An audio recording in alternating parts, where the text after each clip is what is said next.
George Orwell painted a very troubling future for human society globally in 1984. Here we are in 1998, and the technologies that I see are scarier by far than George Orwell's worst nightmare. I think it is the biggest threat to humanity, and it's been going on for maybe 50 years. To broadcast an intelligible voice right into the auditory cortex. The technology by which this voice can be broadcast into the human mind is very strange. X-rays. Every general practitioner can see that there's something wrong with those X-rays. The implants are shown very, very clearly. And of course, how they were put there, you can't say from an X-ray, but you can see that it was an implant, something that does not belong to the X-ray. Dr. Kilder, a former acting chief medical officer for Finland, firmly believes that Naseland was used in covert mind control experiments. It's very easy. If you implant into the brain, it can be done through the nostrils. It's like a sinus puncture, actually, almost. Or, of course, you can have a drill into the skull straight ahead. But nowadays, the implants have become very sophisticated, very small, and they are often put into the backs of the people because they do not show in autopsies. Investigate the Oklahoma bombing, and specifically the background of the terrorist Timothy McVeigh. It was at the federal building north of the court, at the courthouse.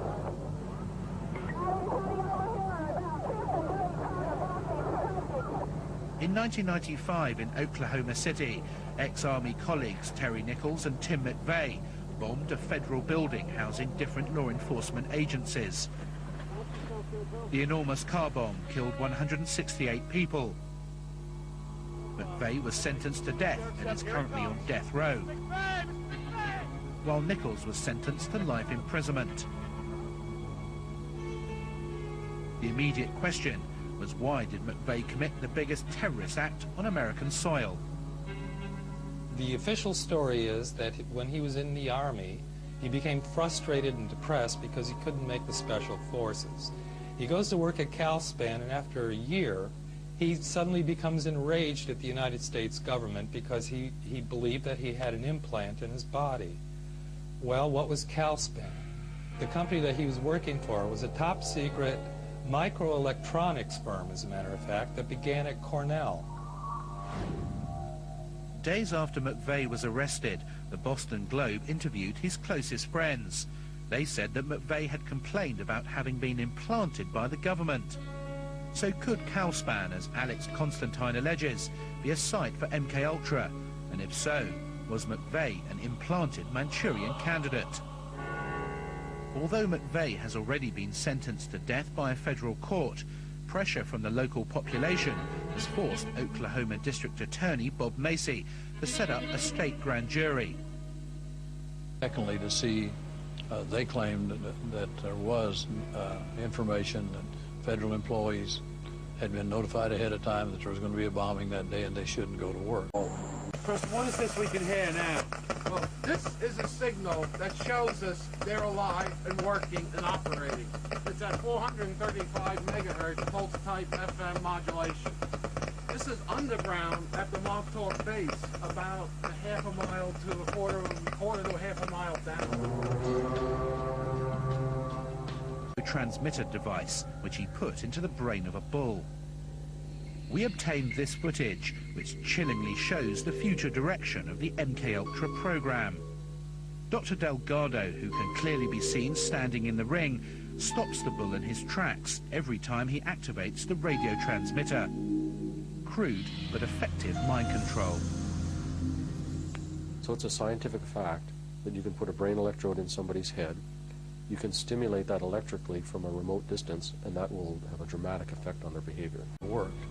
I thought I lived a very boring life. I knew I was tired all the time. I was just exhausted. I had a lot of nightmares that I could not explain. I didn't know that I had another life, really, probably several other lives that I was living. An implant like this that made Professor Warwick the world's first human cyborg. With a local anesthetic, It was inserted under the skin in his inner upper arm, but theoretically it could be sewn into place anywhere in the body.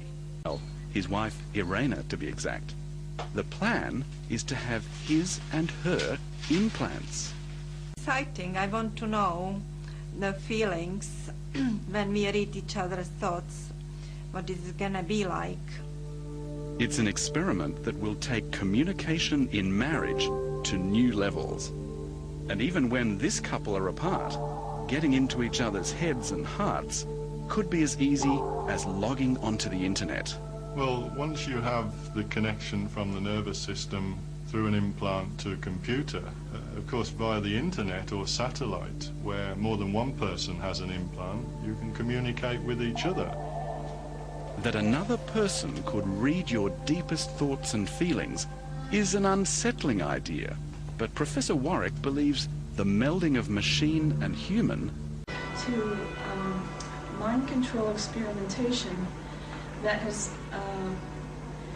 continuing today. As a citizen of the United States, I demand that a presidential inquiry and there be a presidential inquiry into the CIA's mind control projects.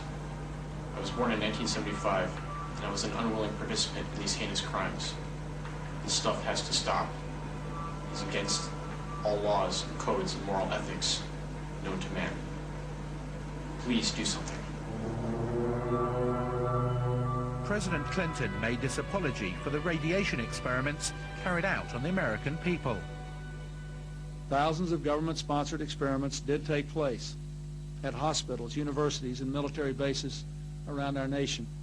Some were unethical, not only by today's standards, but by the standards of the time in which they were conducted. They failed both the test of our national values and the test of humanity.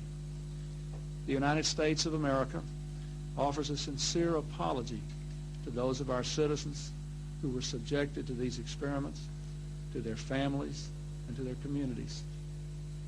When the government does wrong, we have a moral responsibility to admit it.